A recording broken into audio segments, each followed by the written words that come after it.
Welcome to the WWE Podcast Mailbag, the show all about the listeners.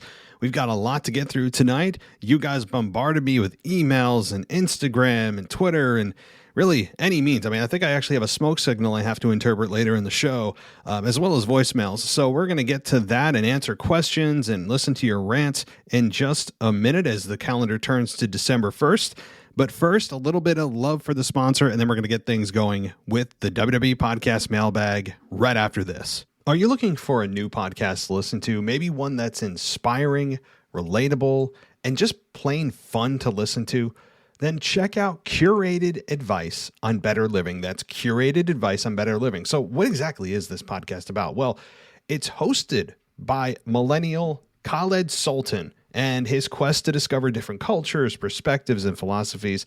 There's nothing scripted in this show. No conversation is the same. The only recurring question they have is, what's your advice on how to live a better life? I think we can all find a way to live a better life. And this podcast, with listening just a couple of episodes, I can tell you with confidence that you'll be able to relate to some of these topics. And the latest episode that has been published is all about a toxic relationship that his guest was in just prior to the pandemic. And the relationship he was in ended. His 10-year relationship ended just prior to the pandemic beginning. And you hear his struggle, his journey to healing. And it's so well done, very high quality audio, so you don't have to worry about that. And you can find this podcast. It's called Curated Advice on Better Living. It's available really everywhere, right? Apple Podcasts, you have Breaker, Google Podcasts, Overcast, Pocket Cast, Spotify, Stitcher, and much more, including Anchor. So you're not going to want to miss this. Each episode is a different guest, and the latest episode, their fourth episode, they talk to a coworker from the radio on his career in radio. So you're not going to want to miss that. You can check out Curated Advice on Better Living and help yourself live a better life today. This is WWE superstar Drew McIntyre, and you're listening to the WWE Podcast. The champ is the one that everybody wants, me. Is going to WrestleMania. Claymore. Austin 316 says I just whipped your ass. This is my idol. You're going to acknowledge me. All right, everybody. It is time for the WWE Podcast Mailbag. You have been asking me, you've been emailing me and Instagramming me, and it is now time for me to answer. So let's just jump right into it. I'll forego all of the ad placements of my own and promoting Patreon and everything like that. Maybe I'll do that later in the show just for selfless promotion and to annoy you guys. But let's get into the mailbag. And as the rule goes, patrons of the show do get priority placement in the show. That is one of the perks of this of being a patron of the show. So is that you get priority placement right up front. So let's start out. As I always say, let's change things up, right? Let's be a little different and start with Randy, the patron. And he starts out and says that he's loving The Miz and Edge. I think that promo was pretty good with some real stuff. What he said about Morrison, you can tell Miz wanted to cry. 2 questions. 1, do you think Maurice is going to wrestle again? And 2, how do you think they will book this 50-50 or Miz winning? Well, first of all, I agree. I know that some people actually didn't like this segment. I loved it. I thought it was the best thing Miz has done in about 5 years. Edge just continues to pump out great promos. That's what he does. He's a promo machine. I think that Maurice, based on her ring gear and the way he announced Maurice is back, that maybe she's going to dabble in the women's division a bit. Maybe she will branch off on her own. That's the message I got. And if there's one thing WWE is good at, it's not just saying the word message, it's delivering the message. Hell, it may even be elevated to a statement. I mean, let's not get crazy, but that's the way that I interpreted it, is that Miz was reintroducing her as essentially another part of the women's division. I could be totally wrong, and she's just eye candy for The Miz and helping him win matches. But I actually hope Maurice becomes a part of the women's division. The women's division needs it badly. They need depth, period. Not that Maurice is some kind of superstar, but she has notoriety. I just don't know if she'd be able to keep up in the ring with today's talent, but we'll see. I could be totally wrong. But that's my thought. As far as how they're going to book this, I don't think Miz wins this. No way. Edge can't beat Seth Rollins in Hell in a Cell, and then turn around and lose to the Miz. It's not logical. So no, I think that this is setting up Edge for something bigger, and Miz is a stepping stone for Edge to get there. Just as Miz is a consistent transitional champion, whenever he wins a championship, especially like a top championship, WWE championship, he's a transitional champion by definition. So, and it should be that way. I don't want to see Miz as champion, but I'll say this, like, without Morrison there, Miz is way more palatable. Those two together are oil and water in my mind. But, yeah. So, okay, next. Love, Liv,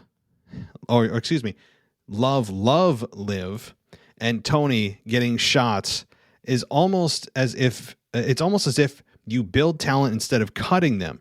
Eventually they can grow. I can see the emotion on Liv when she talked.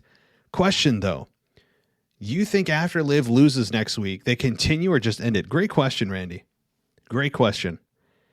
And I have been of this belief, and I'll continue to be of this belief, that WWE is using next week, after she extremely predictably loses, as a litmus test to see how fans react. Because WWE for so long, and they have heard from fans that Liv is underutilized. Give her a chance. She's been around forever.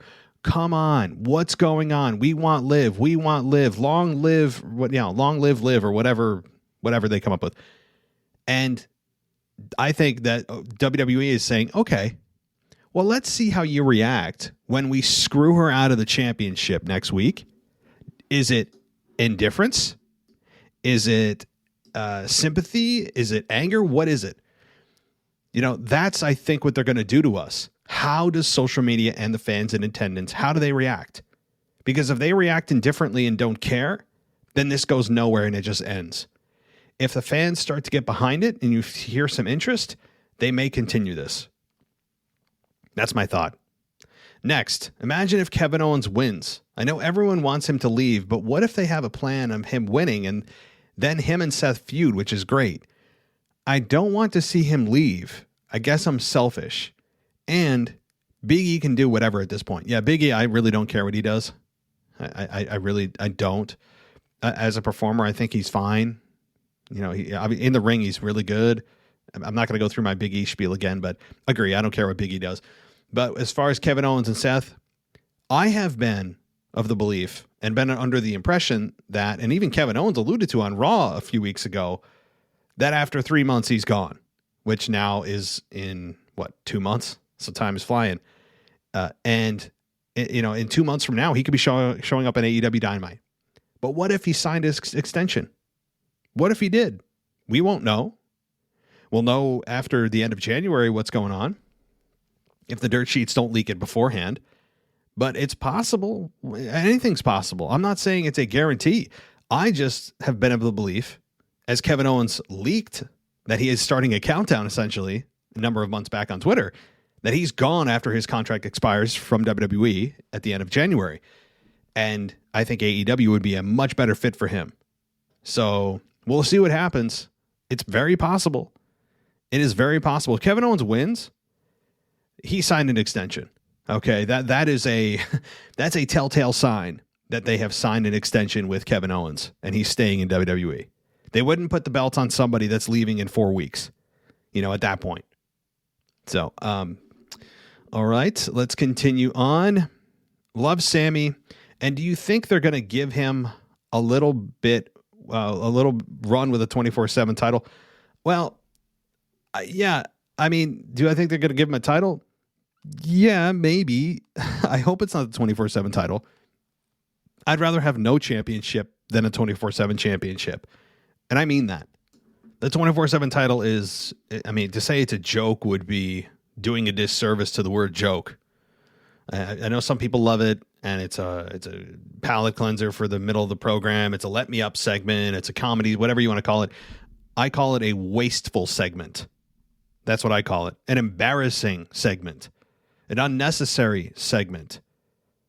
I mean, may I go on? That's how I view it. But that's me. If you enjoy it, great.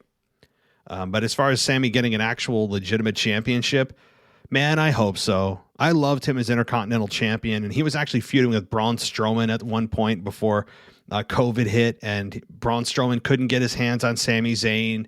That was a lot of fun. They never paid that off because COVID hit. So, I think Sammy as any kind of champion would be great. I want him to be a heel champion. He's really good in the ring, and on the mic, he can't.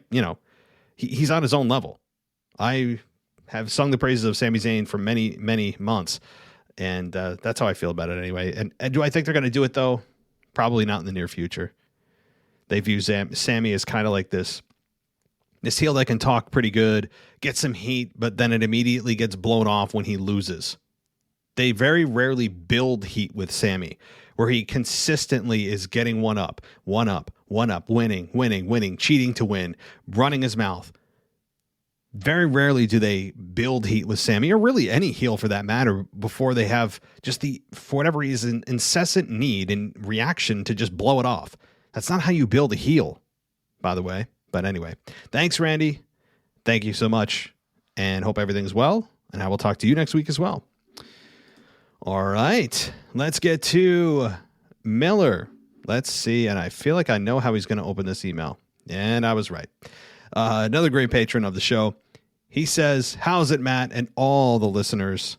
Miller here from BAU to full South Africa. Got back last night from a 2-week holiday in Johannesburg with the family. Was so amazing, but missed a lot of wrestling. Been catching up today, and thanks to all the hosts once again for your great shows. Keep us all informed. Well, first of all, I hope you enjoyed your 2-week holiday over there in Johannesburg. That's awesome. And nothing like spending time with the family, not having to worry about work or even wrestling for that matter. But yeah, you did miss a lot, but anytime it's around the holidays, typically you don't miss too much. This is the slow time of year for wrestling, but I'm glad that we're able to keep you informed. We do have a great team here to keep everybody up to date on everything going on in wrestling. And let's move on here. Firstly, I love the fact that the WWE Universe, again, Miller, you're banned here. I'm gonna paraphrase what you're saying. We're going to change the word universe to fans. Firstly, I love the fact that WWE fans are popping every time for Jeff Hardy, probably one of my favorite wrestlers of all time. And we all know he's on his farewell run, sadly. The fact that at his age, he still does everything he did 20 years ago is incredible. Agreed. The guy is a machine, an absolute machine. So we've had thousands of discussions about who the guy to beat Roman is, and a Roman Reigns versus Jeff Hardy match is definitely going to happen. My question is, with a lot of wrestlers from their past, their retirement match was very memorable. Maybe not Kurt Angle, but who should be the guy to retire Jeff Hardy? I would love to see him with one more title run. Probably not the Universal title, maybe IC title. My two options are Jeff Hardy versus Reigns for the Universal title versus Jeff's career. How about we know Jeff doesn't have a long run left, but also Edge. They had tag teams, one of the best storylines and moments. I'm not sure what you were trying to say there, so I apologize. But Jeff Hardy versus Edge, loser retires. So maybe that in a year. Okay, I'm going to pause there before your next point, your final point. I will say, Miller, great thinking here. Great thinking.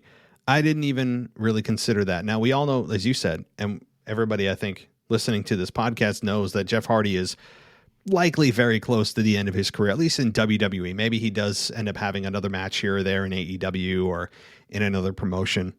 But as far as his WWE career, yeah, I mean, it's getting close. I don't know his end date for his contract or anything like that, but Roman Reigns should be the guy to do it. Absolutely do it. It'd be the title versus the career. And Jeff Hardy loses. And Roman Reigns can brag about ending the career of Jeff Hardy. It's a perfect way to go out. And as is tradition with professional wrestling, and when wrestlers leave territories or leave the sport completely, you do the favors for the people that are still going to be there. And what better way for Jeff Hardy to give back to the business than being able to give the claim to Roman that he ended the career of the legendary Jeff Hardy? Great thinking, Miller. I mean, that's a great idea. As far as Jeff Hardy versus Edge, loser retires, that's also possible. The only way to do that, though, is Edge actually turns heel.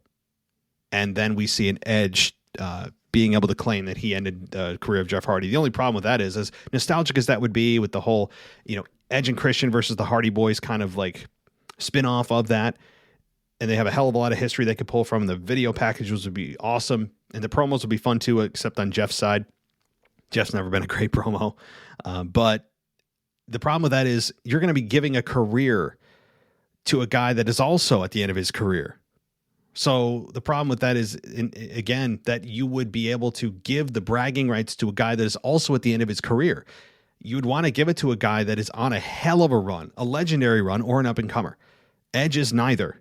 So while I understand the nostalgia point of that, I feel like the long-term benefit of that would be lost if Edge ends up being the one to retire him. I don't mind if they have a match.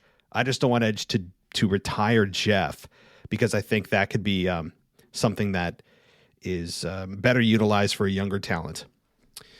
Okay, I don't watch AEW, but always go up to the promos you mentioned, and did that again with CM Punk versus MJF. That was incredible, and felt like Edge and Miz really tried to match them, and they did a great job. I'm actually excited for an Edge versus Miz match. I think the build up to it could be really good, and Edge is perfect to build up superstars whether they win or lose.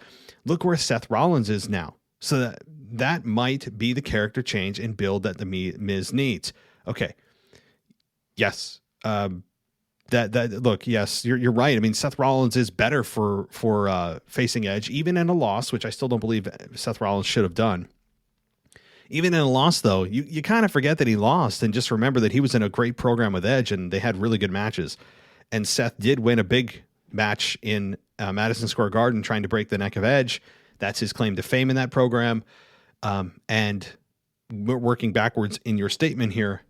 Yes, I do believe that Edge and Miz tried to one up what MJF and CM Punk did. And there's no more flattering form of imitation is the sincerest form of flattery. I almost said that backwards.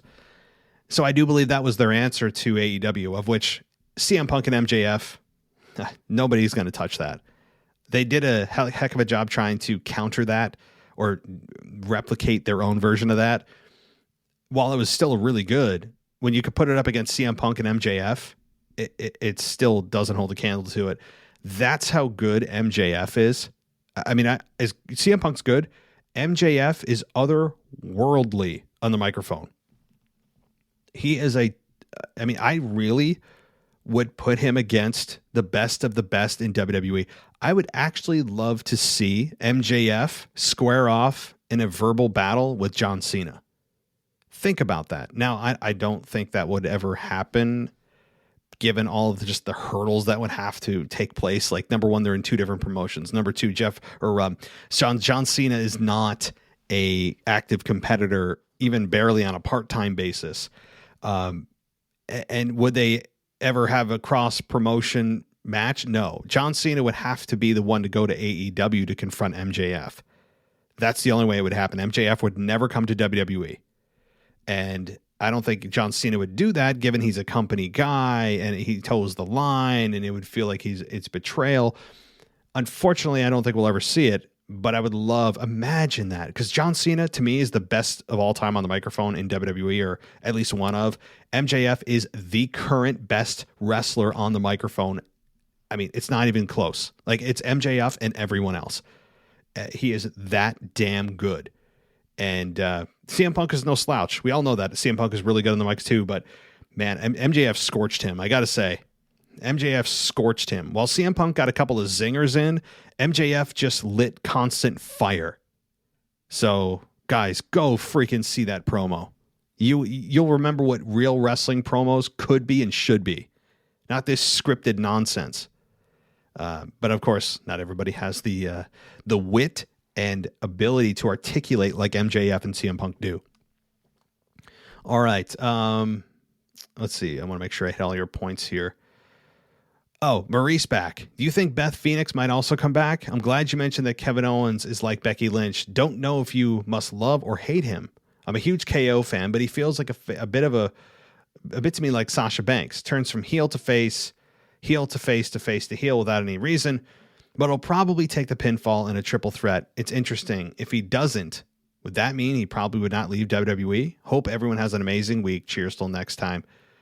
Yes. Well, thank you. You as well, Miller. And hope everything is great over there in South Africa.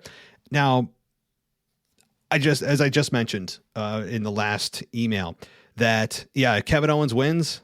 You can pretty much bet that Kevin Owens has signed some kind of extension with WWE. Most people feel he's in this match to take the pinfall, to cover Big E, but also accomplish the goal of transferring the championship to Seth Rollins. I still believe that. I think that's a very high chance. But again, to me, that would be a big signal if KO wins this match. Moving backwards here. Kevin Owens is like Becky Lynch. I don't know if I'm going to love or hate, or supposed to love or hate him. Yeah, because we get mixed signals. Same with Sasha Banks. Can anyone definitively tell me what Sasha Banks is, what Becky Lynch is, and what Kevin Owens is? Can anyone tell me? Because I still have yet to see it. All three of them, Kevin Owens turning heel, Becky Lynch turned heel. Neither of them have changed their music. They haven't done anything dastardly. What has Becky Lynch and or Kevin Owens done dastardly? Or that makes you just really hate them and want to see them get beat up? Okay, so we have Becky run down the hometown, a hockey team? The Long Islanders, right? Big deal. Big deal. That's such low-hanging fruit to go after the city's sports teams if they're doing poorly. Number one, it's only applicable to those in attendance, which is about 1% of your total audience for the show, because 99% of the people are watching at home going, I don't really care about that local sports team. That doesn't matter to me. Don't care. Doesn't matter. So it's, I guess, the perception of getting booed on camera that we're supposed to take from that and then continue to feel that way when we get to the event in our hometown. But other than that, what has Becky Lynch done? What has she done? Okay, she held onto the rope to beat Charlotte Flair, another heel, and she just did what Charlotte tried to do, so tit for tat, and she beat Charlotte at her own game. She ran down a sports team. Nobody cares about that other than the people in attendance because it's only relevant there. And then, she wears obnoxious big mink coats to the ring, and she has glasses on now to make herself look like she has a big ego now. Okay, that to me, that you could boast that as confidence and an evolution of the character. Again, and then you look at Kevin Owens. What has he done that you're supposed to hate him for? Oh, he abandoned the Survivor Series team. Well, nobody cares about Survivor Series in terms of brand supremacy anyway. I mean, like literally nobody except management. And then what? He's sitting backstage, minding his own business, wearing a vintage Survivor Series t-shirt. And we're supposed to dislike him because he's trying to get himself into the championship picture. So, what is happening? And then Sasha Banks, quote unquote, turns babyface. But how is she a babyface when the only thing we have to stand on, or that she has to stand on, and logic for a babyface turn has to stand on, is that she got beat up by Shotzi. That's it. She just got beat up by Shotzi, and we're supposed to all feel sympathy for it and suddenly love her because why? She got beat up. She's a good-looking woman. Somebody throw something out there. She still has one of the most annoying channel-changing laughs I've ever heard in my life. Like Sasha Banks is an ultra-talented, top-tier women's competitor, one of the best of all time, will be in the Hall of Fame. But at the same time, it's amazing, as talented as somebody can be, that they have a trait that also makes you want to change the channel. It's amazing. I don't know somebody else that has that ability, that has those polar opposite traits. that is also a Hall of Famer, but yet you want to change the channel when they do something. And her laugh, Sasha Banks' laugh, it's not heat-inducing to the point where I want to see somebody slap her face. It's heat-inducing like this is a manufactured laugh that you're trying to sound evil and annoying with, and it comes off phony, but it's also so annoying that it's just like, okay, I can't watch this. I need to turn my brain off and watch something else. That's the difference of Sasha Banks' laugh. It's I don't know. I mean, she's an amazingly talented woman, but man, oh man, her laugh is channel changing. That's what that is. Somebody's going to argue, well, that's still heel heat. She's getting you mad. No, she's making me cringe. It's cringy. That's secondhand embarrassment. There's a difference. That's the difference. And that's weird to say with Sasha Banks because she's so good. So good. On almost every level. But anyway, let's move on. I'm getting lost in the weeds here. Okay. I wonder, did I touch everything here? Oh, Maurice, do I think Beth Phoenix is going to come back? That'd be fun. I think that they could have a fun tag team match, and Beth Phoenix, I mean, I don't know her physical status. I don't know, what that is. Maybe she would be ready, or at least able to do a tag team match with her and Edge versus Maurice and Miz. That'd be a fun little day one match, huh? That would be, I agree. But as fun as that would be, as kind of like husband and wife versus husband and wife, has that ever been done, by the way? Probably it's somewhere in WWE history. But that would also take the focus off of the greatness we saw on Monday, which was simply Edge and simply Miz. Maurice was a non-factor. Like, she was just a sideshow. She was not what everyone was watching, which was every word of Miz and Edge. So, to me, there's benefits to that, but the downside is you're also kind of skewing the attention maybe where it doesn't belong, where you could have otherwise had a great one-on-one match with a really good story. So, all right, Miller, let's keep rolling on. Thank you. Let's get to Joel. Joel, our one of our latest and newest patrons. So thanks again. And let's get on to your email. And you say, hopefully this gets in the mailbag this week. With my previous message I sent before I watched Raw this week, I think that's not the last we see between Seth and Finn. At least I hope. But anyway, even though it was a short match, it was still a good match to watch. Those two guys can't go wrong in the ring together. Totally agree. I'm hoping they come up against each other at some point after Seth wins the WWE title, but we'll see what happens. Liv Morgan, okay, yes, I agree that they will probably cross paths again. My only concern is that Seth beat Finn clean. When a clean victory happens, not always, but more often than not, it's kind of the signal that the program's over. So I think it does. Maybe it snaps him into the Demon. I'm not a fan of the Demon, honestly. Am I the only one that feels this way? Probably. Like, I don't hate the Demon. I don't think he's not cringeworthy or embarrassing or anything like that. But being the Demon hamstrings you in a couple ways. Number one, it's very visual, right? It's very visual. It's all about the face paint.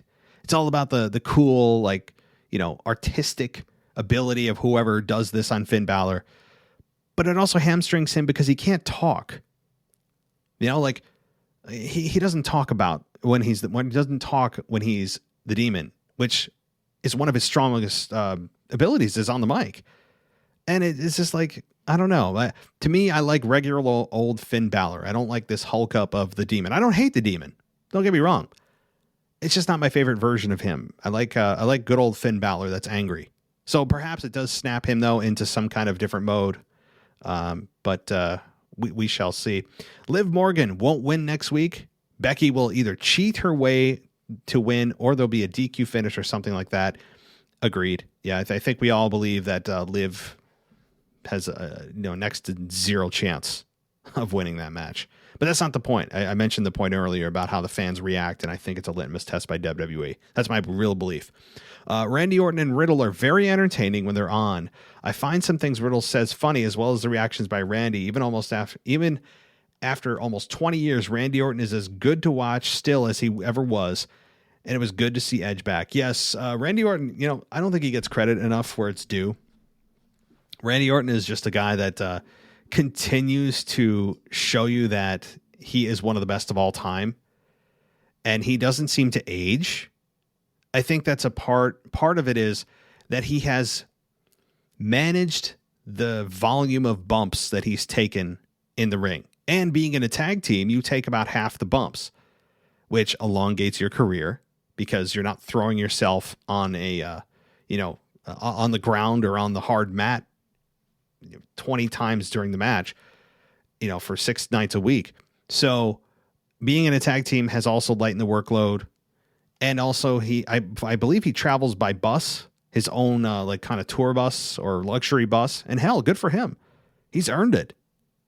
I would travel in luxury too to preserve my body, my sanity. Maybe bring my family along on some trips. Hell yeah. People always try to scoff at people, stars that have their own buses. Good for them. Good on them. They deserve it. Why wouldn't you? Again, it's just, I don't know. Anyway, but yeah, Randy Orton is still, he's just in some kind of time warp where he doesn't age and he's still as good as he was. It's amazing. Yeah, it was good to see Edge back. I actually cried when he retired all those years ago. Yeah, that was emotional. I do remember that. I believe after he beat Alberto Del Rio, I believe. On this part of Raw, I also get excited when I heard Miz's music hit and saw him and Maurice come out. The promo between Miz and Edge was good. I haven't seen the Punk and MJF video yet, so I can't comment on that. But yeah, that segment was pretty good. Highly recommend, brother. Go watch it. Go watch it. It's a requirement. It's a requirement of listening to this show. Besides, the WWE Triple Threat at day one will be interesting. What other matches there end up being on the card, but there's nearly 4 weeks or so between now and then. So we'll see what happens, I guess. At the moment, since the draft back in October anyway, I find Raw to be my favorite show, with Finn, Becky, Seth out of my favorites all on Raw. And I mostly just watch SmackDown to watch Roman Reigns and Sasha Banks. As where before the draft, I mostly watched SmackDown and only watched bits and pieces of Raw because none of my favorites were on the show. Anyway, I can't think of any more I want to say, so I'll catch you next time. Thanks, Joel. And yeah, I mean, the draft does kind of shake things up. And, Raw does. I will say this. Given where we were pre-draft and post-draft, Raw feels like a better show than pre-draft. Raw still, it has its problems. Mainly the 3 hours. But it also seems like the draft has done Raw well. It's really helped out the show. SmackDown, yeah, they took a lot of stars from SmackDown, but it's still the Roman Reigns show. They're still doing really well, and it still feels like an important show that you can't miss. So, all right. So that concludes at least that part of the show. Of course, I still have one more. I'm not going to forget this. Because y'all know what time it is. It is time for In the DJ Booth with none other than DJ Kuzmo.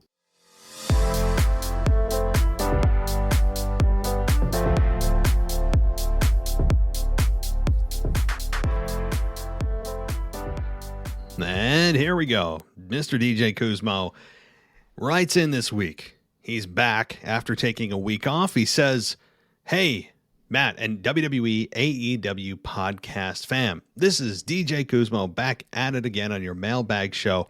Welcome back. Hope you all had a fantastic Thanksgiving weekend. A lot of wrestling talk and quick fire rants to get to, so let's go." So, the Golden Egg debacle / Rock return promo ideas. If you smell what the Rock is cooking, wait a minute, hold it. After all the hype up talk, all the rumors about his return, Survivor Series ends with no appearance from The Rock, the People's Champion.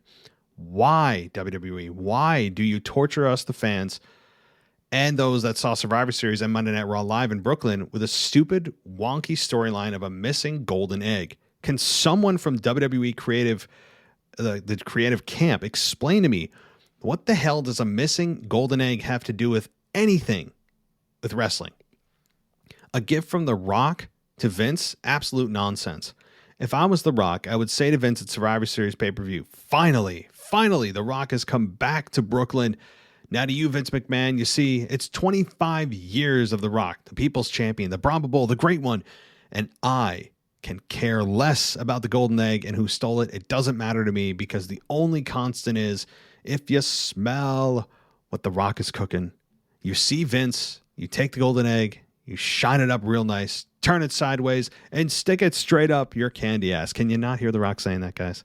I'm sure I emoted it on point. Or as the kids say today, on fleek, right? That was just pitch perfect on my part. I mean, I really, really just, just dove into that role, didn't I? I really just, I think, kind of got lost in the role. Okay.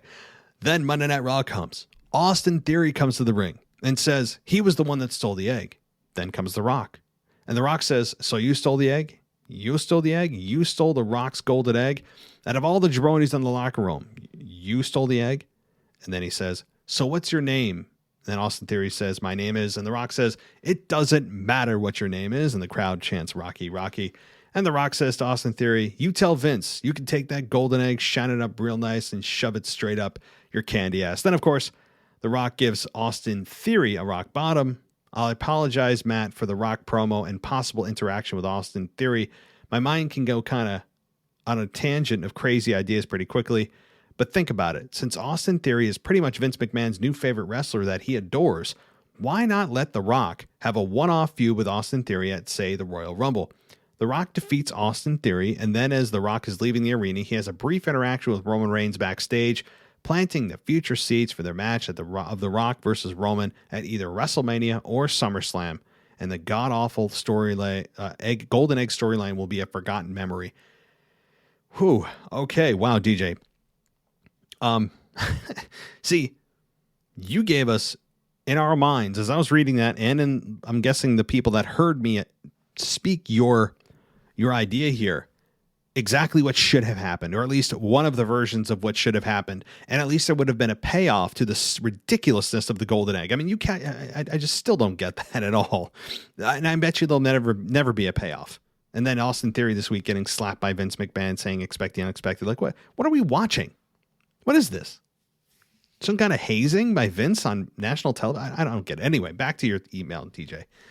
Yeah, look, you said it all right. I mean, that's exactly, I think, one of the versions. There's many variations, but I think this is perfectly fine and would have made sense. The Rock comes back.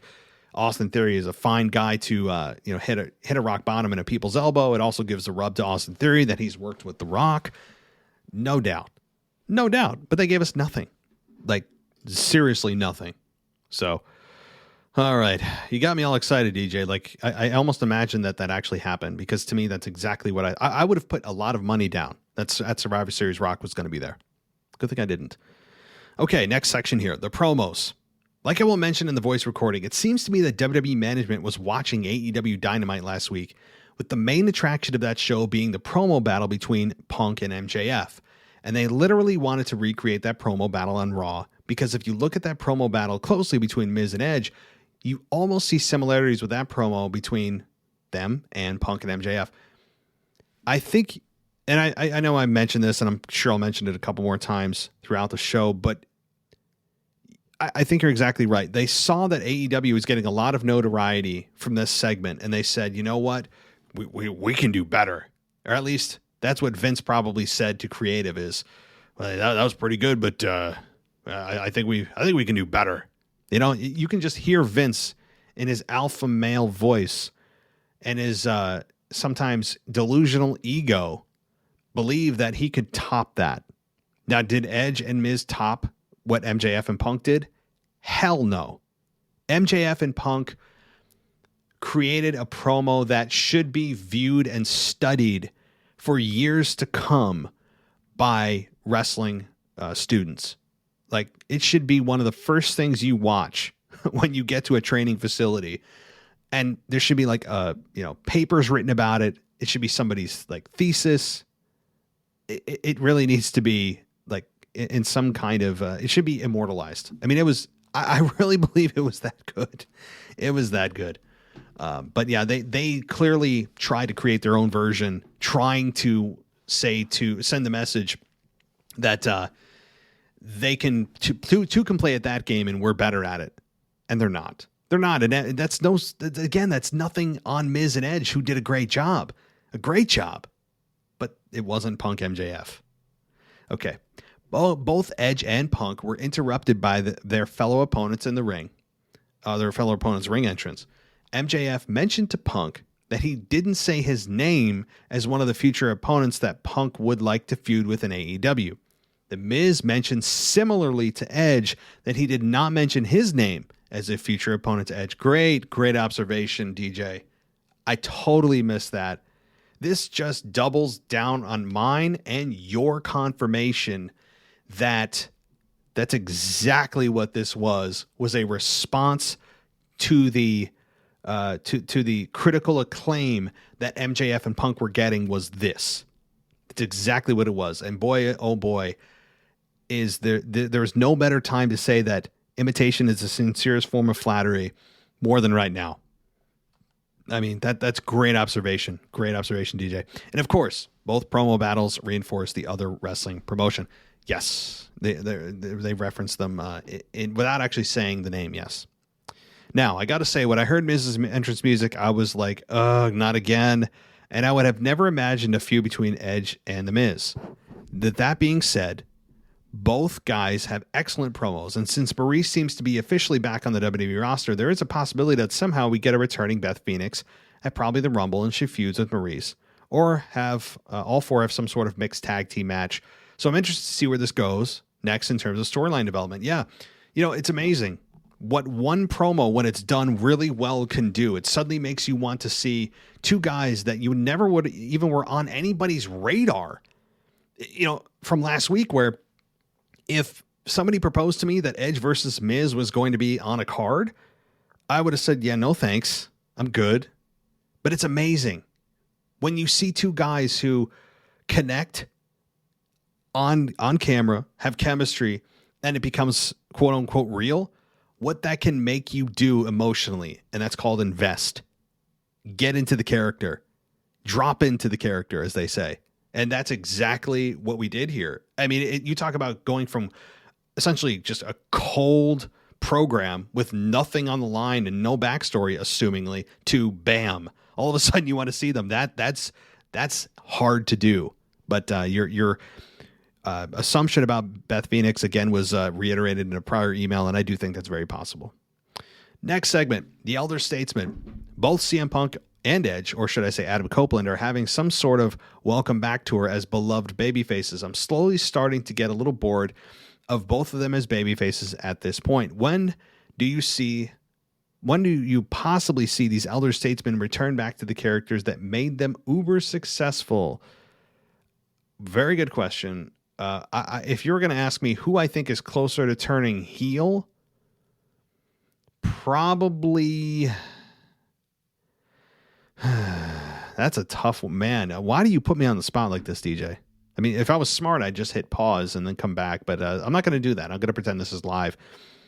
I'm going to say that Edge is probably closer to a heel run than CM Punk is, if I was to guess. Now, they may never turn either of them heel, which I think actually would be a bit of a missed opportunity, but both of them should turn heel. I think Edge as a heel is just exactly what you said. It made him super successful. And I want to see the ultimate opportunist. That's who I want to see before Edge calls it a career. And I believe we will. But I think Edge is closer. When do I think that is? I mean, I don't know. I really don't. I'll say maybe sometime in 2022. How about that for a vague answer? But Punk, probably not. He'll probably go babyface for another full year, and then we'll see what happens. Quick fire rants. What's going on with Finn Balor? He recently lost to Seth on this past episode of Raw, And since being drafted in late October, he has not had a decent win-loss record. And since he lost to Roman as the Demon in a hokey finish at Extreme Rules, everything has pretty much been going downhill for Finn. However, I'm looking at it as creative probably slowly trying to build back Finn to main event status because Royal Rumble season is upon us. And I'm still sticking with my pick for Finn Balor to win the Rumble and then win the WWE title from Seth at WrestleMania in Dallas. Wow. Okay. Well, very possible. You wouldn't know it by Finn's just complete downslide over the last month and a half since he lost to Roman Reigns. But Finn Balor and Seth Rollins is a surefire 4.5-star match at WrestleMania. Like, the match quality is not the problem. It becomes a star power problem for Vince McMahon. Right? Like, I don't know if Vince views Finn as worthy enough, character-wise, stature-wise, star power-wise, to face Seth Rollins at WrestleMania. Now, you and I and a lot of other fans would say that, no, Finn is a great opponent. They're going to have a great match. Finn can talk like probably more than you realize, and he can talk you into this matchup. He's got he's got quick wit. He's much deeper as a character. He matured even more being in NXT.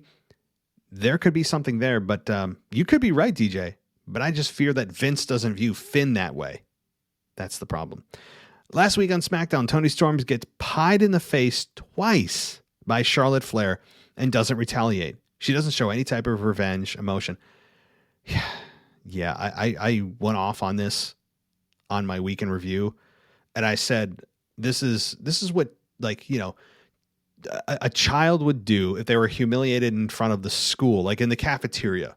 You're sitting with your friends and the bully comes over and hits you in the face with a pie, and you just stand there humiliated, but you're too scared to fight back because either they'll beat you up or you'll get suspended or whatever the case. That's what it felt like. And it kind of de-emasculated, if that's a thing, for Toni Storm anyway. The female version of emasculation, de-womaned. I don't know what the gender term is for that.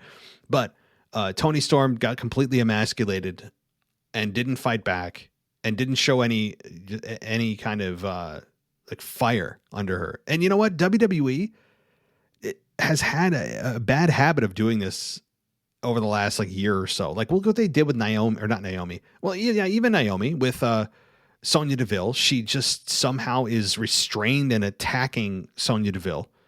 I know she's management, but so what? She should have snapped by now. And with Bianca Belair last year, with Sasha Banks slapping her multiple times, and then, we have her just point at the WrestleMania sign. Like, what the hell was that? And it's like, why don't you have your baby faces snap when they should? They should show fire. And instead, a lot of the time, they feel like them showing restraint and control is a sign of maturity. Like, fans want to see something like that. No, especially Toni Storm getting pied like a child in front of, the cafeteria. Like, come on.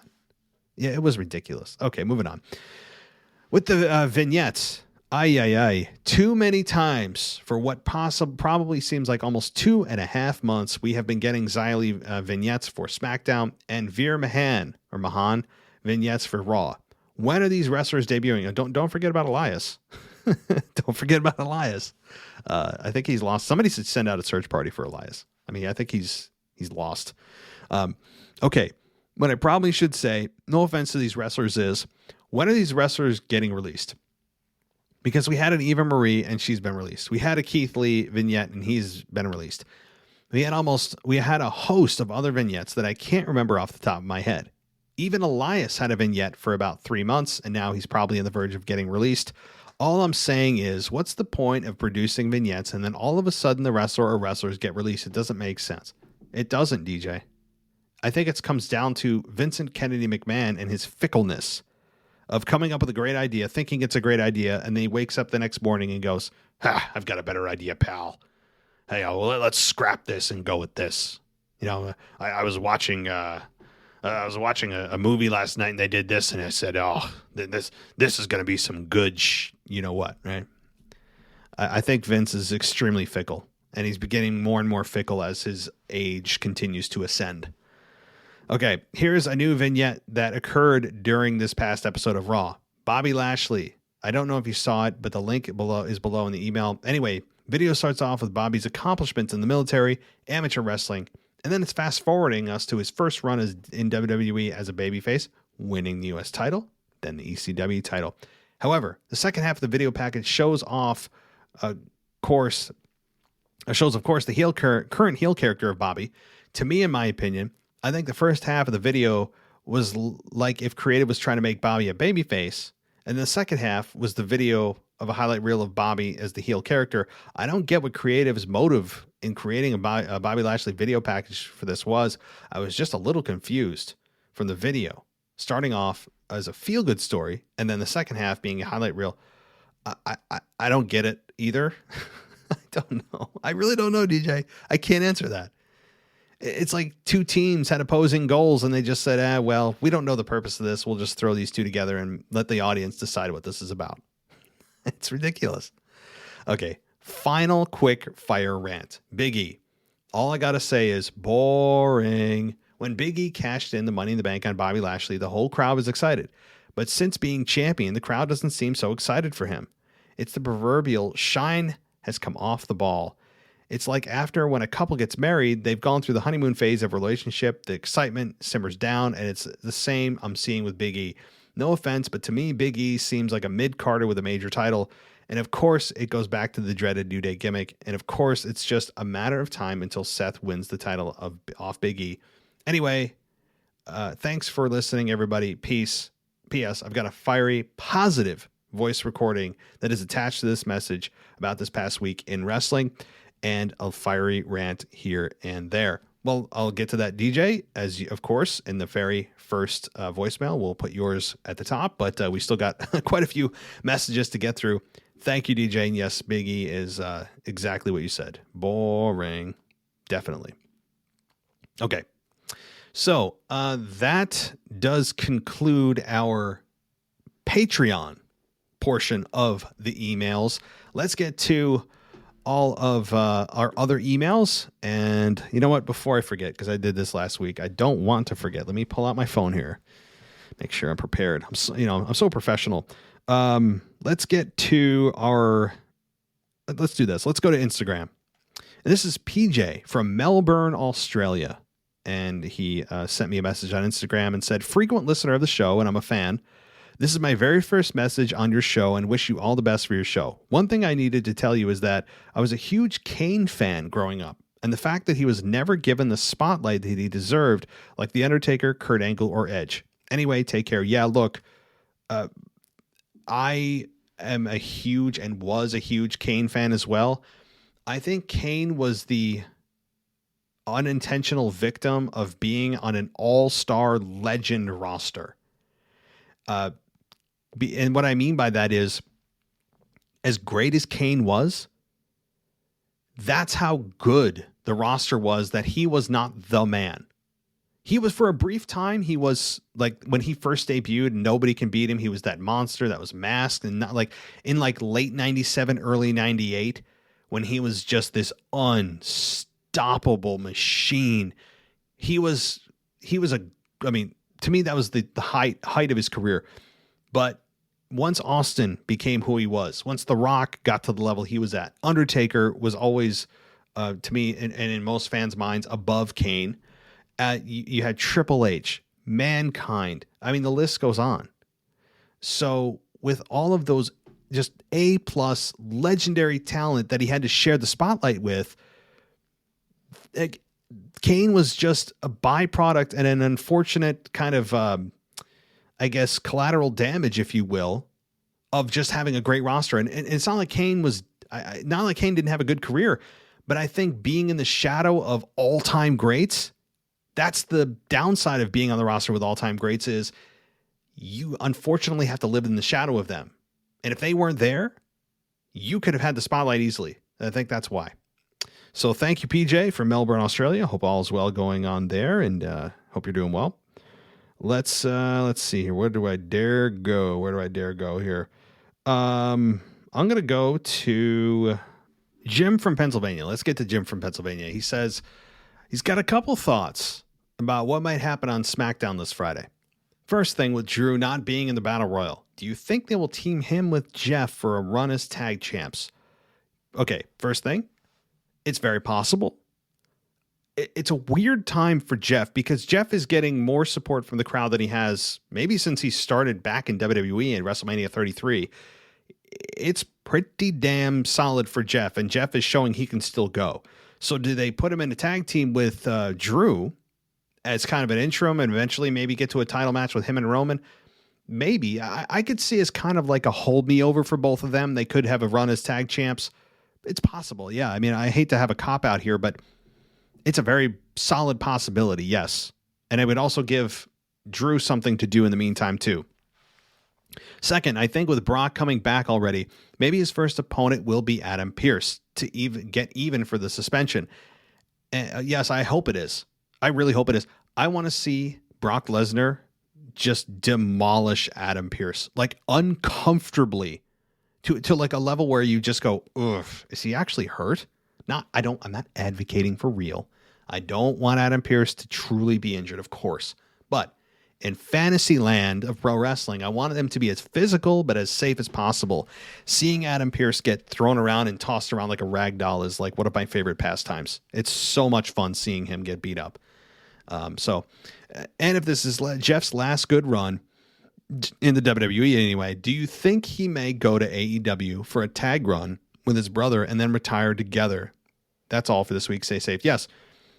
I think that's absolutely what, again, this is me and I've not heard anything, but if he was going to end it in WWE, either it should be Roman or Edge to end his career. I would advocate for Roman. Maybe eventually get to an Edge match, but I wouldn't have Edge end his career. That said, yes, I don't think that just because WWE and Jeff Hardy split ways whenever that happens, and it maybe is Jeff's final match, that he wouldn't have another wrestling match again. I think I could see him in AEW absolutely with his brother. Yes. And I think Jeff would be a nice addition to AEW, wrestling occasionally. So yes, good call. Thank you, Jim. Smart stuff. And let's keep it going. And where do I dare go next? I'm scared here. I'm gonna go with Dennis O'Brien. And he says, so Matt, you want to go B? And when you say B-I, I'm guessing you're not saying buy. You're about to say big, right? You're joking. That's very good. You're this close to being banned, Dennis. MJF versus Punk promo was epic, but I'd like to hear another promo between these two guys, but don't overdo it by having several of the long promos. Yes, that's a good observation. Again, I think it was epic as well. It was one of those, like I said, the ones you study for years. But I agree, not the long drawn out. And you know what? The long drawn out part of it was really on MJF's part. The thing is, though, he's so intriguing and eloquent and well-spoken and doesn't stutter like I just did. He is so just well-spoken and witty and smart that even though it was long-winded to get to the point, it was fine. But I'm cool if I know what you mean, though. Right? Like cut the promo time in half, do like a 10-minute segment with these two and just get to the point. I hear you. Paul Heyman and Kayla have great chemistry. Yeah, they've had great chemistry for a while now. That's no secret. I don't know what the payoff's going to be here. Kayla just continues to be getting under the skin of Paul Heyman, and it's working. Maybe they'll have a match between Kayla and Paul Heyman. I'm joking. I stopped watching NXT a few weeks ago, and I'm very confused on who the heels and baby faces are in the men's War Games match. Please tell me it isn't in that little arena they have NXT 2.0 on a weekly basis. I know that's a question for Zach Smith. Yes. Yeah, I was just going to say that. You know what you can do? Actually reach out to him directly. Why don't you reach out to him on Twitter? I'll give you his Twitter handle here. And it is, make sure I get this right. It is Zach NXT, at Zach NXT. So I'm sure he wouldn't mind a follow, and also pose that question. I can't answer that. I would be completely BSing my way through that. I don't know the answer. So thank you, Dennis. Good stuff. Always a great weekly contributor as well. Let's see. Where do I go next? Rocking through these emails now. Let's go to the other Dennis here. Dennis McGinley says, I know in the past that WWE have had number one contenders matches that lead to nothing. Do you think Sami Zayn is number one contender for the Universal Championship? Would WWE air it for free on SmackDown like the championship matches, or when? Because you still have the story of Brock Lesnar still in contention for the Universal Championship, who is facing Roman Reigns at the day one pay-per-view. Okay.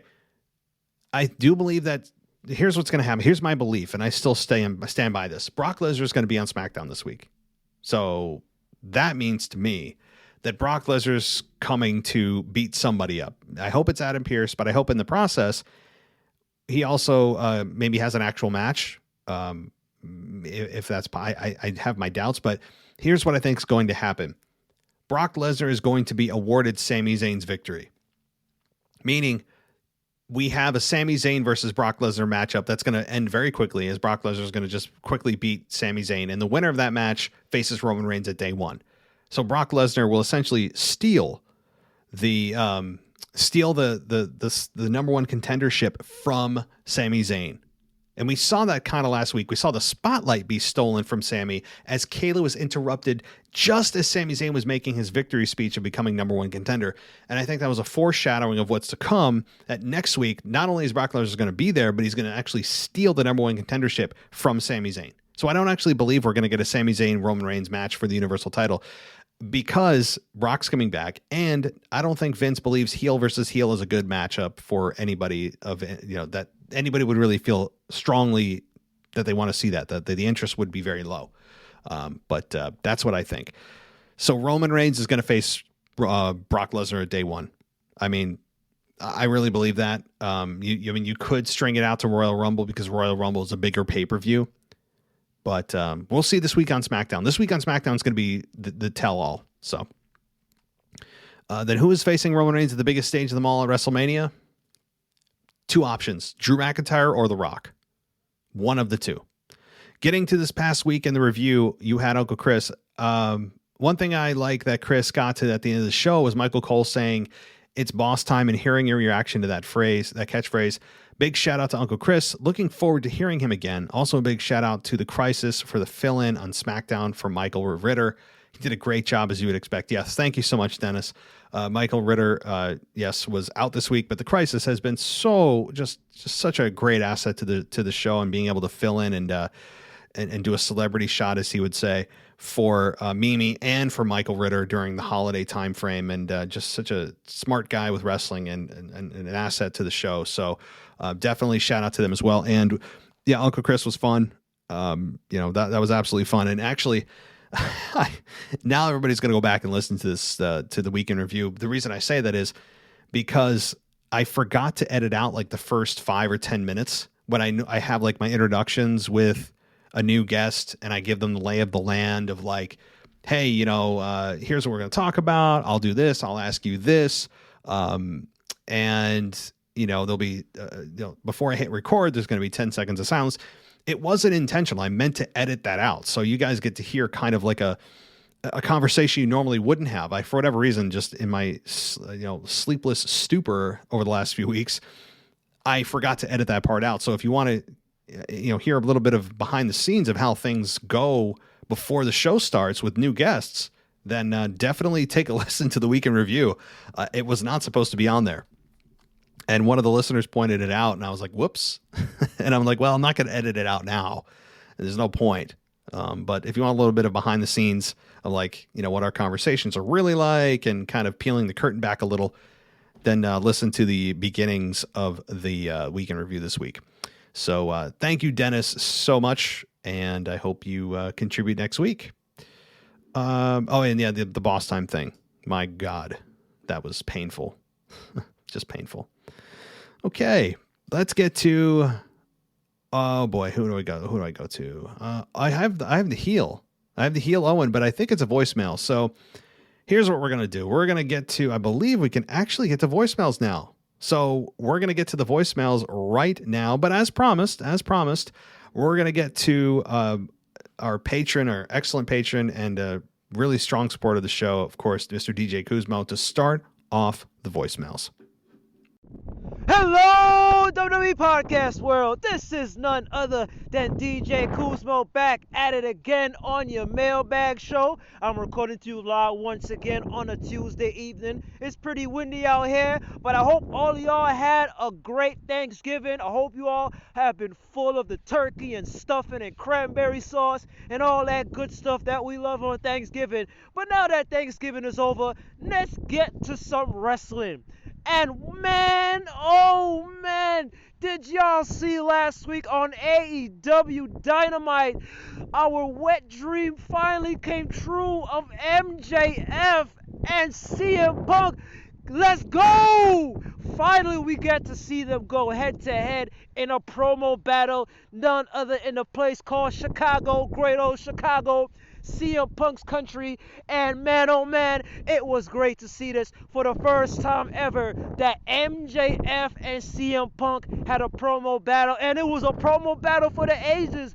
I mean MJF went hard on CM Punk, talking about some truthisms, talking about, the fact that he was second fiddle to none other than the You Can't See Me man, talking about the whole Shredder Society and how he looks like a junkie. Oh my goodness, it was just beautiful, just great promo work. If you all want to spend some time watching some good promo, I advise to you, watch this 18 to 20 minute video clip on YouTube, MJF and CM Punk, and you would be so happy.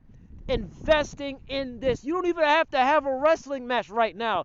These two can just start talking smack about each other, going into some personal truthisms, and man oh man, for the first time ever, I think CM Punk, if you look at CM Punk's eyes, CM Punk, it looked like those promos hit CM Punk pretty deep, man. Cause the first time I saw CM Punk eyes, like, I want to see the old CM Punk come back. I want to see the straight edge society CM Punk. I want to see that old CM Punk come back because I know he's out there. Yes, we all get this. It seems like this is a homecoming tour. But when the homecoming tour comes to an end and we get to see the old school CM Punk, I can't wait to see that. And it seems that MJF is really digging deep in these promos. We all know that MJF is one of the best and by far the best heel in the industry today, in the wrestling industry by far. But him going head to head with none other than CM Punk, what a thing of beauty to watch this on Thanksgiving Eve. I totally forgot what else happened on AEW Dynamite because that was the main thing that highlighted the show. And like I said, these two didn't even have to start fighting, start throwing some jabs. They just had to just hit some great awesome promo work by the both of them, and I can't wait to see what happens this Wednesday on Dynamite between the two of them.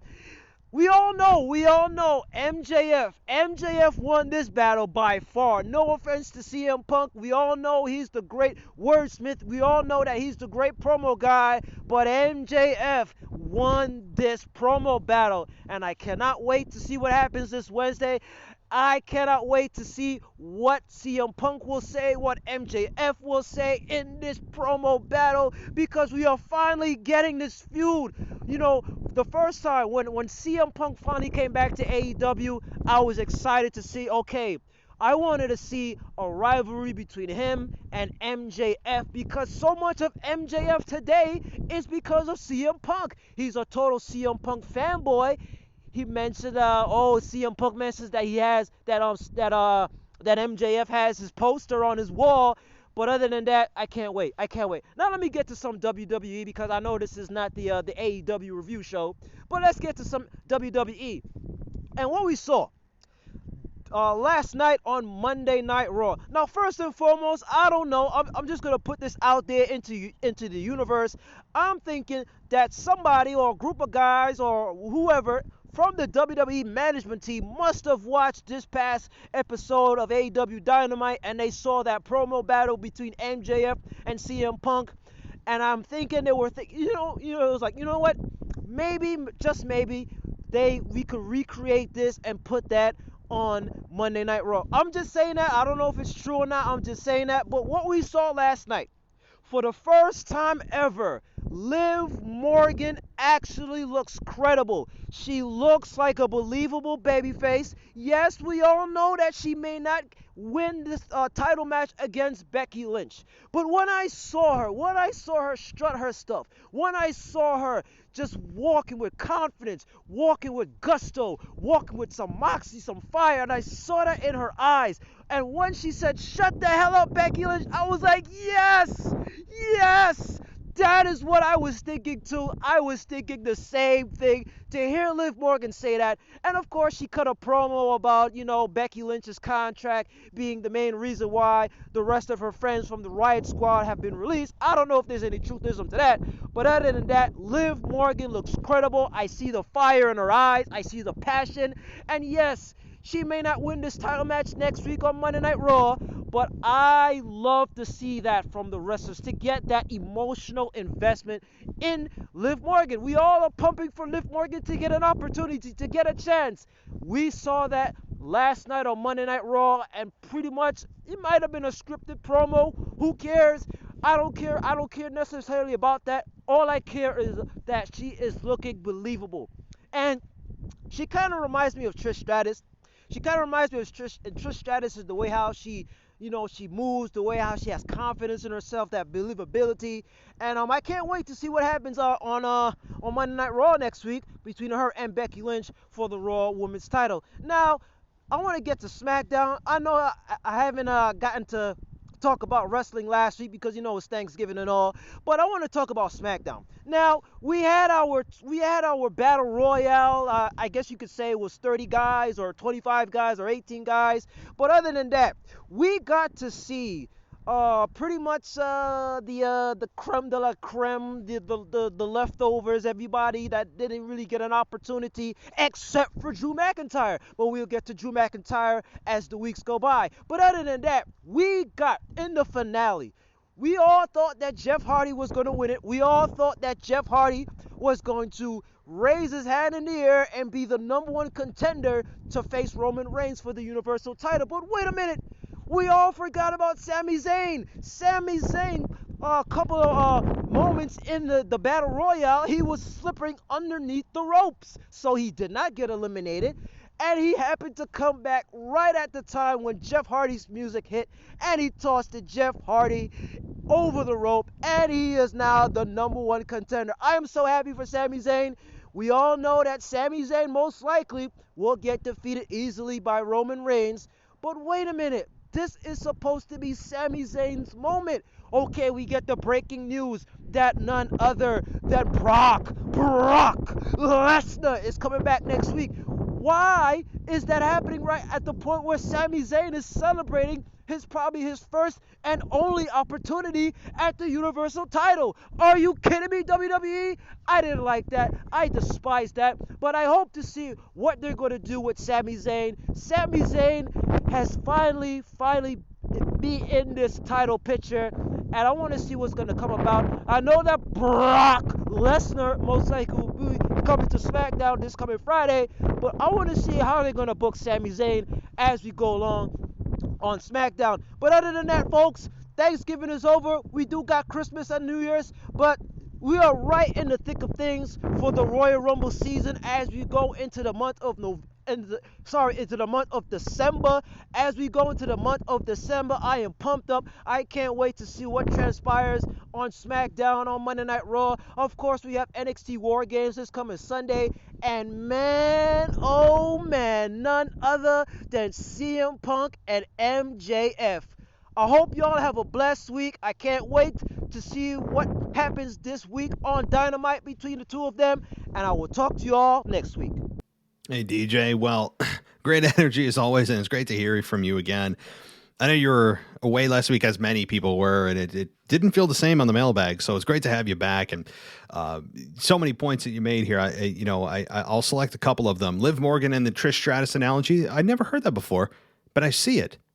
I see it. I will say Liv, I think, is better on the microphone than Trish. Trish was never great on the mic.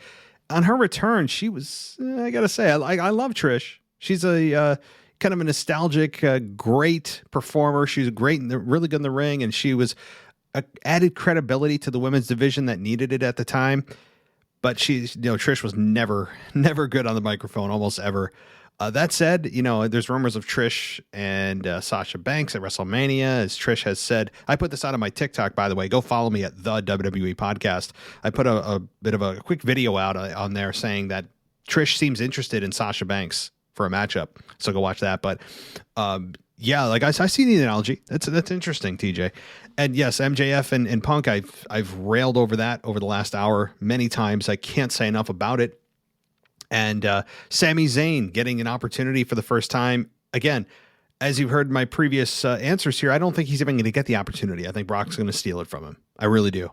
I don't think he'll even get that opportunity, which will further the whole conspiracy against him. I know he's not really identifying himself as the conspiracy theorist that he did. He kind of morphed into the elder statesman, but I think it's still kind of there, and the conspiracy would be reopened, I think. So DJ, man, oh man, great to hear from you as always. And I hope to have you back on through the holidays. Maybe, obviously when we get to Christmas and New Year's, I'm sure people will be taking their time off, but if not, I'm sure we'll talk to each other on Discord or Twitter or the other 100 places that we're all chatting. So thanks as always. Let's keep things going.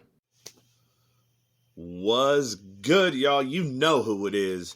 It is The Crisis. And hey, I'm in a good mood today. I'm feeling fresh. So I'm going to give you my hashtag fire playlist today. Liv Morgan, your fat check is the reason why my friends are gone. Fire. Miz killed it with his best MJF impersonation. Becky Lynch should be taking notes. Fire. Uncle Chris trolling Matt on the weekend review. Fire. With Tat joining Patreon. Fire. Josh the Hand saying F no when the Miz came out and turning off the TV. Fire. My hashtag lunchable breaks of the week. Anything Mysterio or Hurt Business related. A lunchable break. Anything Miz related from the resident heel on the Mailbag show. Lunchable break. And my what moment of the week? Seth Rollins and Roman Reigns having a stare down before Roman Reigns' dark match after Monday Night Raw. Do not forget that. I'm just saying, Survivor Series 2021 can't come soon enough. But you know it was coming. What? You thought it wasn't going to happen? What am I known for? Trash.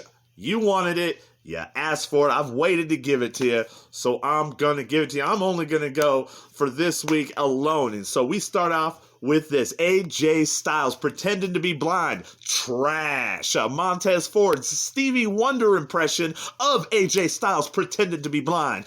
Trash. Pat McAfee. Let's go, Brandon. Trash. Slept through Raw again. Trash. All Thanksgiving promos. Trash. Tony Storm. Pie to the face booking. Trash. Becky Lynch gimmick keeps going back and forth. McGregor, cool. Real Becky, what? You know it. Say it with me. Trash. DJ Kuzmo running out of Lunchables. Trash. Vince McMahon alluding to big surprises and not following through. Trash. NXT 2.0. New kids are just not ready for the mic, the big lights, or the matches yet. Trash. I'm just saying. And the best moment, my number one moment of the week, man, I gotta say, Uncle Chris, you just got me feeling good. I'm gonna take the rest of my 3 minutes.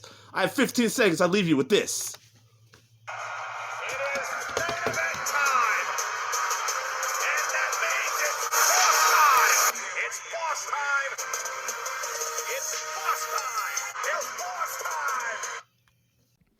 Is there some kind of conspiracy to try to end my life early? Is that what's happening here? Is there a coordinated effort going on behind the scenes to somehow induce an aneurysm in my brain? Is that what's going on here? I mean, again, the visual of, if you want to imagine what I look like here, my head is in my hands. Just I can't do it, guys. I mean, you're doing so well, Crisis, and you have to pull on Uncle Chris, Man. Okay, well, I'm going to pretend that didn't happen and talk about the other many points you made. I got to say, your points are, first of all, they're well taken, well done. Maybe you should, and you're already doing this, create a fire and trash segment, right? Like, and it seems like you're already doing that, where you talk about the things that were fire, and then you talk about the things that were total trash. Fire and trash. I feel like that's poetry or something. No, it's fire and ice. But hey, good stuff, good points. You know, the whole thing, the whole Let's Go Brandon thing, I never really touched on. I know you did a little bit in the SmackDown review covering for Michael Ritter. Yeah, I mean, Let's Go Brandon with Pat McAfee was just not necessary, man. Like, I'm not telling you which side of the political aisle I lean on. I think that would be a bad idea for podcasting, at least wrestling podcasts. But when politics are directly driven into wrestling, it's a bad idea. And Pat McAfee was trying to be pop culturally hip and up to date and trying to let everyone know that he knows what's going on outside wrestling and try to somehow bring it into wrestling. And aren't I just so up to date and hip and current with the events going on? I think Pat McAfee sometimes takes it too far. And, he said it very quietly when the fans were chanting, and he said, "Are they saying, let's go, Brandon?" Yeah. I don't know if it was an attempt to be funny or whatever. Bad call. But you don't bring politics into this. You don't. We all know what "Let's Go Brandon" really means. But nonetheless, moving on. Yeah, Crisis. Yeah, good points all the way around there. The NXT point. Obviously the pie in the face with Liv, all the things that we talked about previously. You bring up some good ones. And again, your call, but the fire and trash dichotomy seems to be working very well. So, all right, let's continue on and see who's next up on the voicemail train. Hello, listeners, fans, supporters of the Mailbag, the show that I personally own. As it's my show, it's always been my show since the day I first wrote in. I thought that it would be perfect if I sent in a voice note for the first time, so you guys can hear the voice behind the words of God, as some people like to say. People obviously who are much smarter than people like Matt, people like DJ Kuzmo, even though I like DJ Kuzmo. Like, I generally really, really do like the guy. It's just that, normally I listen to the Mailbag as I'm going to sleep because no one's opinions really matter too much. Then I'll fall asleep and I'll be hearing into the DJ booth, do do do do do do, or whatever the music is. It's not very good. And then I'll wake up and his voice, his email is still going, and then I'll fall asleep again, and I'll be like in some deep long dream about the New Day finally breaking up. It's a long dream. Then I wake up and I'm still hearing DJ Kuzma. It's nothing against DJ Kuzma. I don't know, I'm waffling. I don't want to go over 3 minutes. I don't want to break a rule. Because, I like rules. I like structure. I like formation. But yeah, this is the resident heel. Doing a voice note. What do you even say in a voice note? No one can do voice notes quite like Sir Casual Wrestling Fan, as I like to call him. I know no one else calls him that because no one respects him like I do, which is a shame. Personally, I wouldn't have it if I was him personally, but that's just me.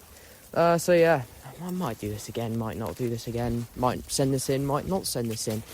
It's up to me, really. None of you guys really matter, so no one matters actually apart from me, and maybe DJ Kuzmo sometimes when he actually writes in, which isn't too often actually. I have got to say, I'm the most consistent guy on here, apart from maybe DJ Kuzmo.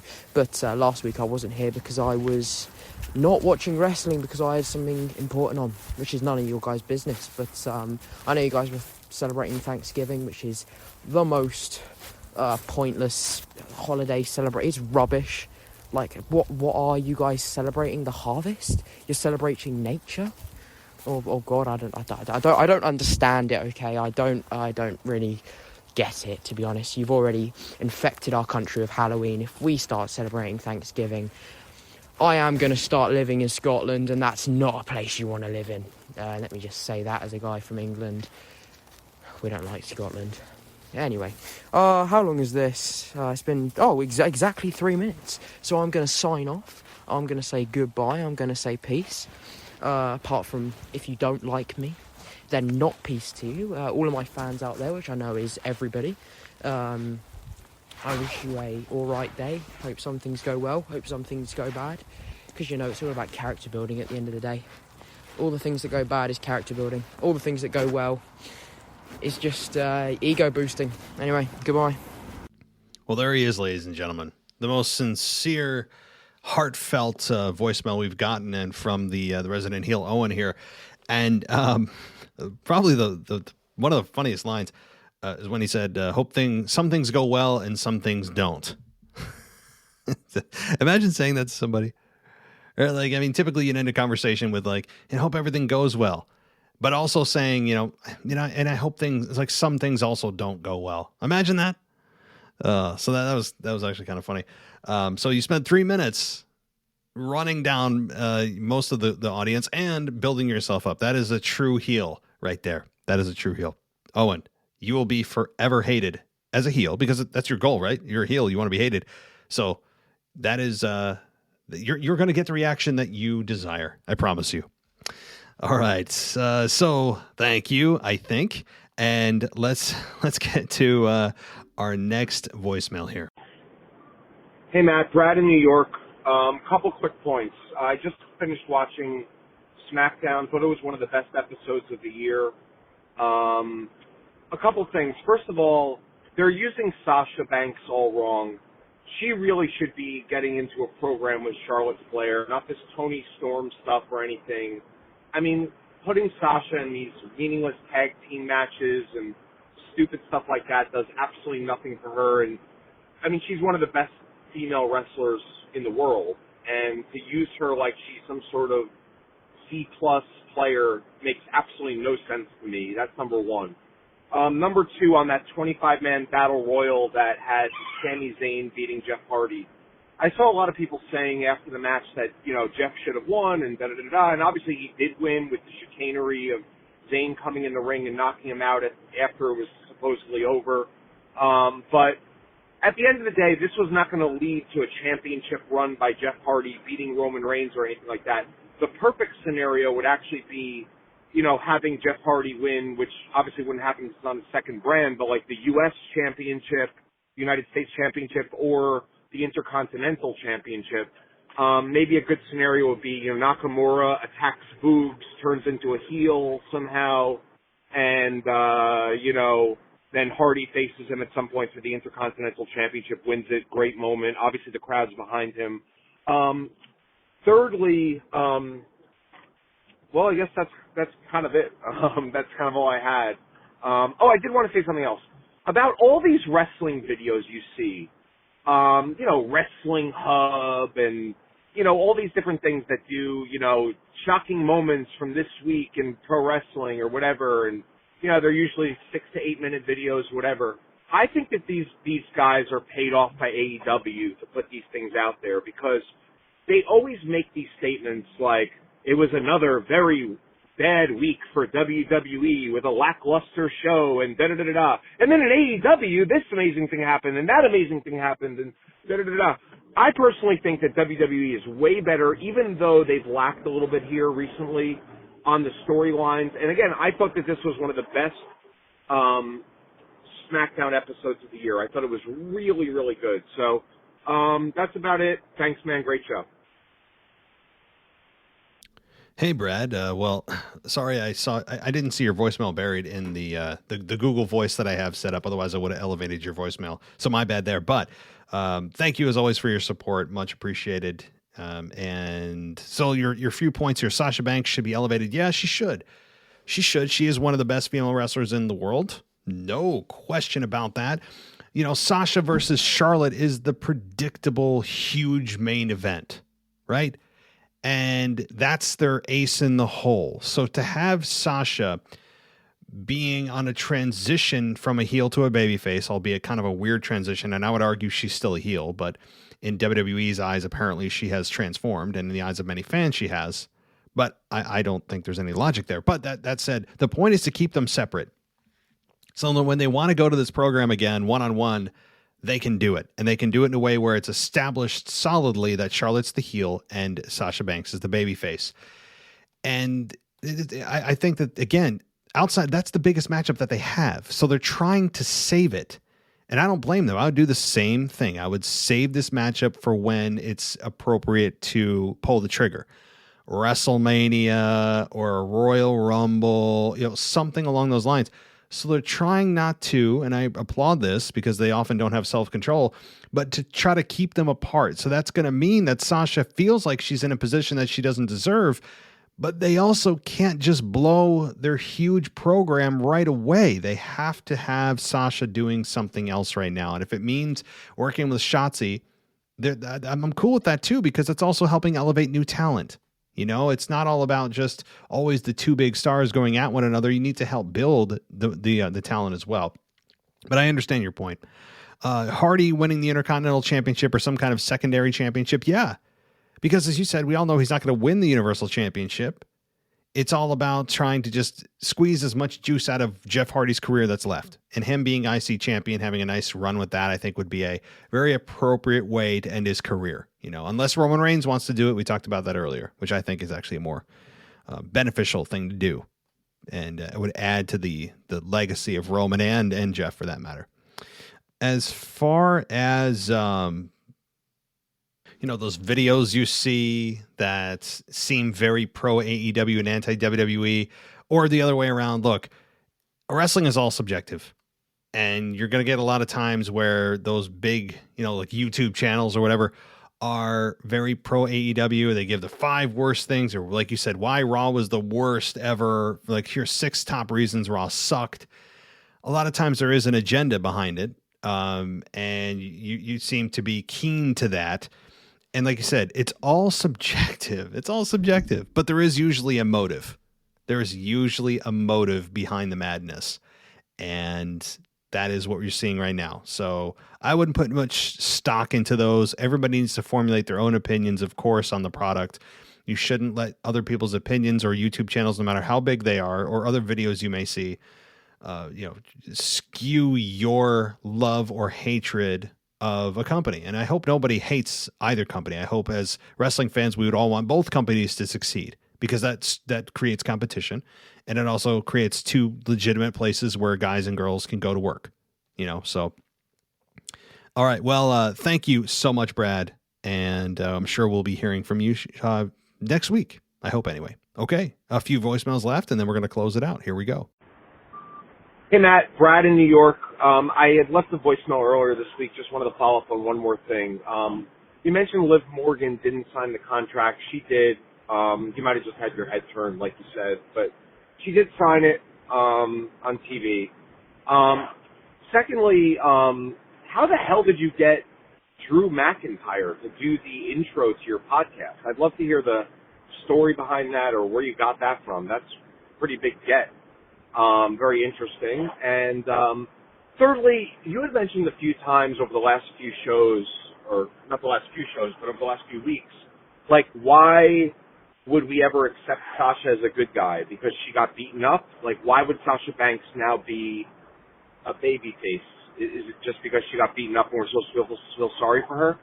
They've been positioning her as trying to be friendly with other wrestlers over the last few weeks. Like, even when she was beaten up by Sachi, she was trying to help her and be like a mentor to her during that match, which, some could view it as a nice thing and something that a good person would do.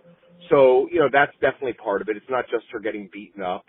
And B, she also was very, I forget what tag team she was in. I think it was with Aaliyah and someone else. She was so happy for Aaliyah when she had pinned whoever it was, Natalya, in that match that they had 2 weeks ago on SmackDown. She was definitely being like a good friend and teammate and all that stuff. I think they're trying to position her as like someone who's like more of a team player than ever, and she wants to be a mentor to these people, blah, blah, blah.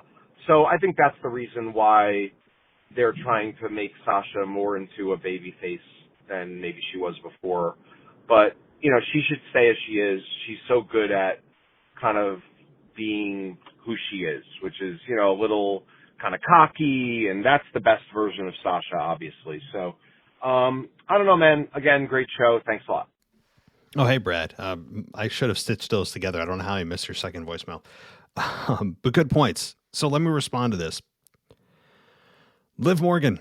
Yeah, I'm glad you pointed that out. I didn't go back and rewatch. I must have turned my head just at the wrong moment, looked down or done something. I don't know. Maybe my 3-year-old was driving me crazy. I don't know what it was, but I missed it. So thank you for clarifying. She did actually sign it. Great.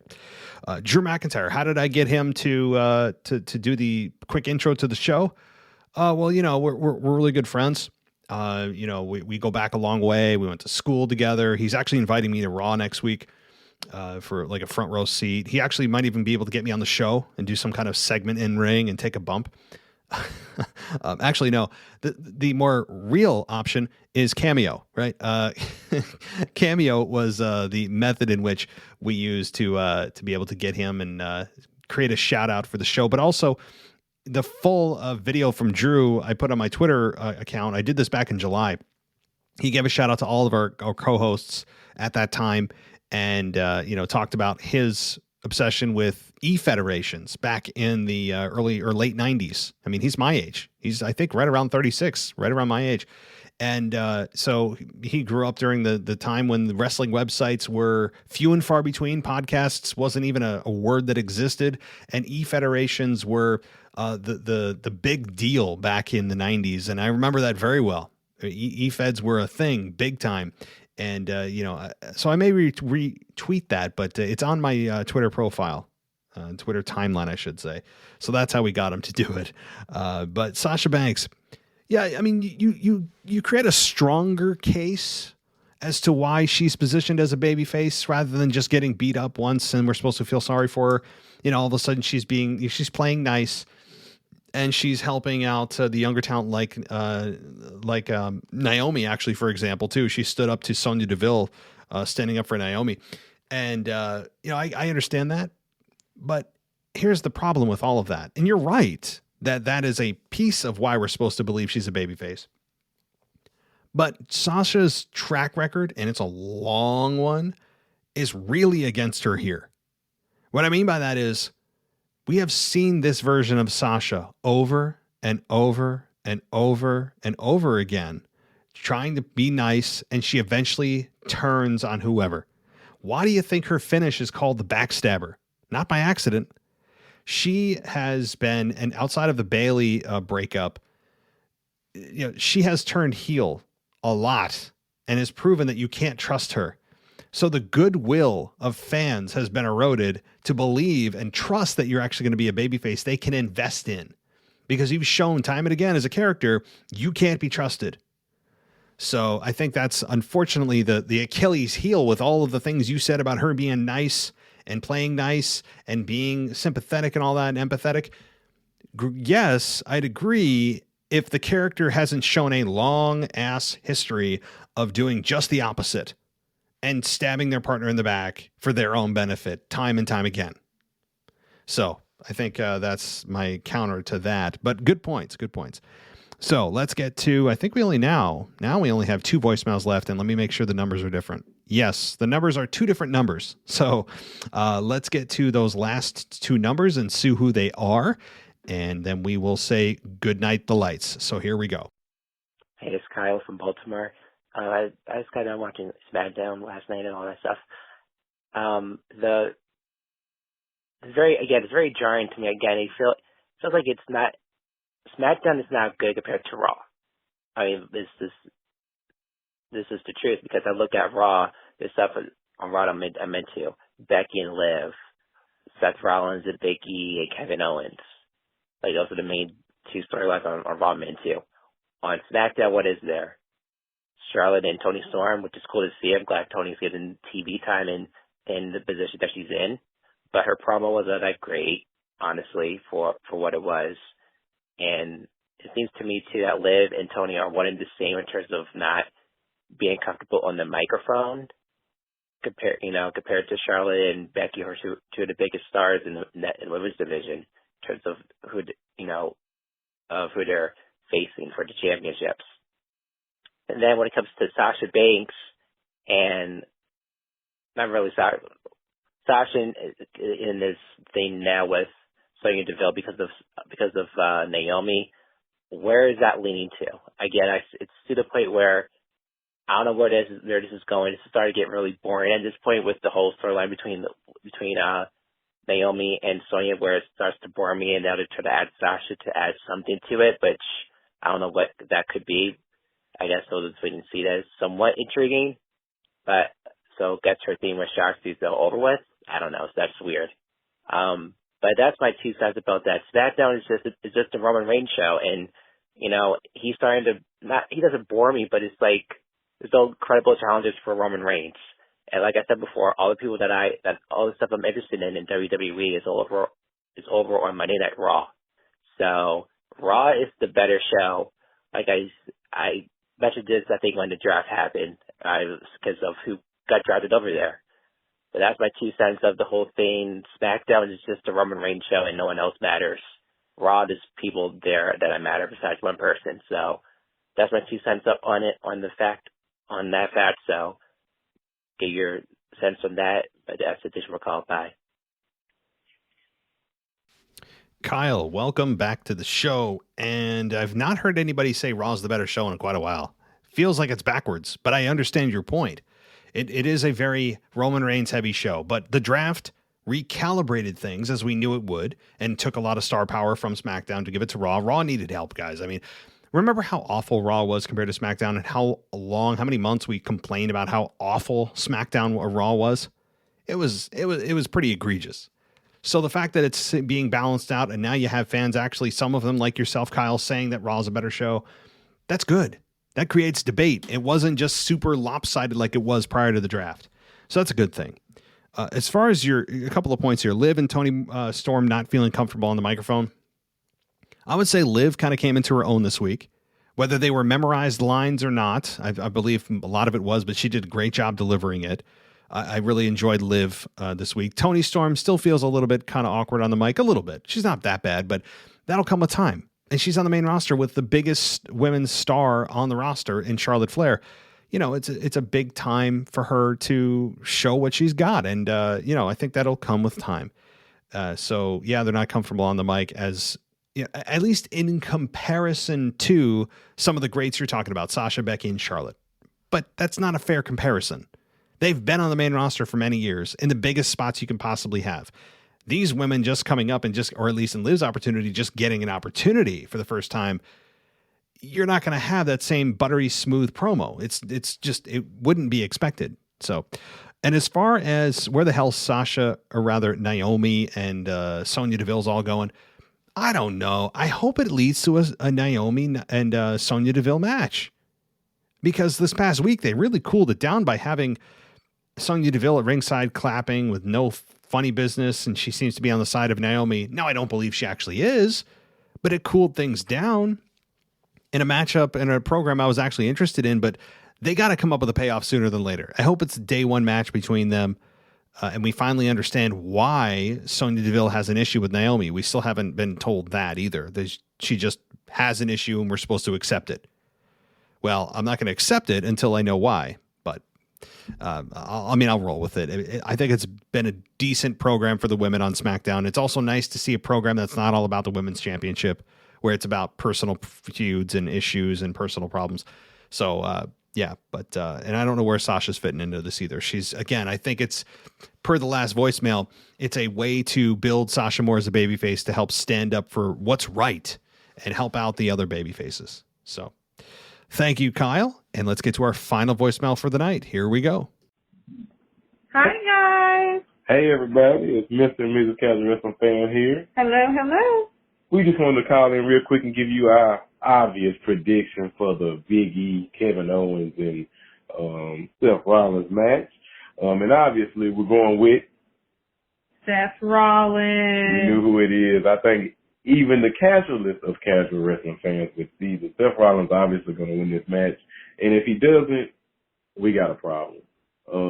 I will say it is interesting to see that they're putting Kevin Owens in this match. I mean, he's looking like $1 million, and he's on his way out. So, kudos to WWE to let him have, I guess time to shine before he leaves. But that's all we want to talk about. We're actively grilling, but we want to chime in real quick. So we hope everybody has a great night. Hope everybody had a great Thanksgiving, And we'll talk to you next time. have a great night, guys. Wow. Well, okay. I did not see that coming. I really did not strategize that. I really didn't strategize that as the big finale. It just kind of happened. The wrestling gods came down and said, you guys are going to end it with Mr. and Mrs. Casual Wrestling Fan. I did not do that on purpose, but save the best for last. And hear from Mr. and Mrs. Casual Wrestling Fan is such a treat. And we're going to hear more from them in the near future. I'll just say that.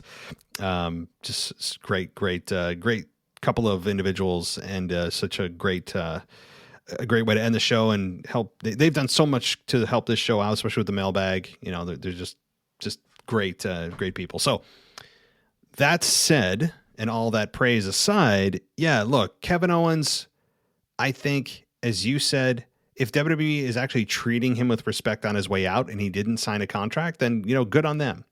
Good on them. But I think Kevin is still there to take the pinfall. You believe Seth Rollins is there to win the championship. I believe Seth Rollins is there to win the championship, pinning Kevin Owens for the victory, protecting Big E. I think all of us can see that coming. I think that's absolutely going to be the case. I think you're right. I think, as you said, the casualist of casual wrestling fans can see this coming. This is a mile away. And if it doesn't happen and Big E still remains champion, that's like the worst possible scenario, right? Like if Big E retains, imagine that. I mean, like there are two outcomes that I'll accept: Kevin Owens winning or Seth Rollins winning. Big E retaining would be that'd be a nightmare. Not as bad as hearing it's boss time on a loop, but pretty close. So, Mr. and Mrs. Casual Wrestling Fan, I wish you all the best. I hope you both had a great Thanksgiving as well. And great to hear from you both. I'm big fans of both of yours. We have a lot of fans that are fans of yours as well. And we hope to talk to you soon. And thank you to everybody who contributed tonight. Thank you to everyone who just takes the time out of their day to, even if it's a few minutes, to make this show what it is. You guys are the backbone of this show. I'm not. I really am not. I'm kind of a conduit, so to speak, for your voices of the show and what you love and hate about wrestling. And if you'd like to support us, you can always do that at Patreon. Go ad-free. And look, as the holidays ramp up, we're going to hear more ads on this show. It's a great time as a podcaster to make more money. But if you don't want to hear more of those ads and you're tired of them, then go ad-free for $1 on Patreon. $1 will get you ad-free for everything we do. But also on Apple Podcasts, you get 7 days free on Apple Podcasts too. You just click on the ad-free button on our page. Simple as that. Or if you just want to help out the show and be a nice person, you want to be that you want to feel giving and charitable this Christmas, you're in this holiday spirit, well, give us a 5-star rating on Apple Podcasts. That's a really great way to support the show. So, or you can just follow us on TikTok or on Instagram or on Twitter at wrestling_audio. So thank you, everybody. This concludes my podcasts for the week. Of course, we are not done by a long shot when it comes to audio. We've got the NXT show. The NXT show, by the way, is going to be combined with War Games, and that's going to be released on Monday. So we will not have a separate NXT review show from Zach Smith. He's going to combine the NXT review and the War Games review and do a Monday review show. So that'll be coming in 5 days. But we will have Mimi back this week. We'll have a Rivalries. And, of course, the Week in Review and Michael Ritter's SmackDown review. So we've got a lot more content coming this week, guys. We're not done by a long shot. And thank you, everybody. As always, I'll talk to you next time.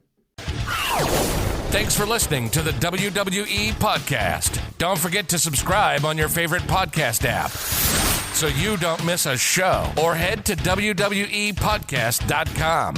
And for all of these shows ad-free, head over to patreon.com/WWE Podcast. Until then, we'll see you next time.